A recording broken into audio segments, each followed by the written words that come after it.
start, I want to read something for you before I begin, in way of introduction.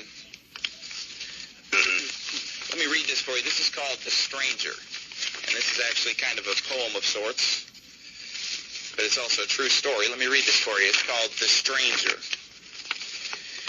A few months before I was born, my dad met a stranger who was new to our small Tennessee town. From the beginning, Dad was fascinated with this enchanting newcomer and soon invited him to live with our family. The stranger was quickly accepted and was around to welcome me into the world a few months later. As I grew up, I never questioned his place in our family. In my mind, each member had a special place. My brother Bill, 5 years my senior, was my example. Fran, my younger sister, gave me an opportunity to play big brother and develop the art of teasing. My parents were complimentary instructors. Mom taught me to love the Word of God, and Dad taught me to obey it. But the stranger was our storyteller. He could weave the most fascinating tales. Adventures, mysteries, and comedies were daily conversations. He could hold our whole family spellbound for hours each evening. If I wanted to know about politics, history, or science, he knew it all.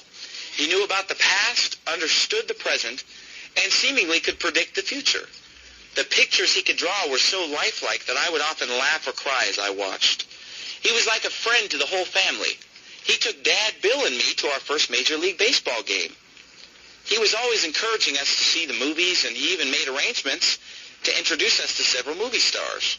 My brother and I were deeply impressed by John Wayne in particular. The stranger was an incessant talker. Dad didn't seem to mind, but sometimes Mom would quietly get up while the rest of us were enthralled with one of his stories of faraway places, go to her room, read her Bible, and pray. I wonder now if she ever prayed that the stranger would leave. You see, my dad ruled our household with certain moral convictions, but this stranger never felt obligation to honor them. Profanity, for example, was not allowed in our house, not from us, from our friends or adults. Our longtime visitor, however, used occasional four-letter words that burned my ears and made Dad squirm. To my knowledge, the stranger was never confronted. My dad was a teetotaler who didn't permit alcohol in his home, not even for cooking. But the stranger felt like we needed exposure and enlightened us to other ways of life. He offered us beer and other alcoholic beverages often. He made cigarettes look tasty, cigars manly, and pipes distinguished. He talked freely, probably much too freely about sex. His comments were sometimes blatant, sometimes suggestive, and generally embarrassing. I know now that my early concepts of the man-woman relationship were influenced by the stranger. As I look back, I believe it was the grace of God that the stranger did not influence us more.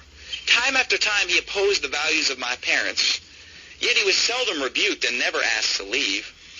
More than 30 years have passed since the stranger moved in with the young family on Morningside Drive.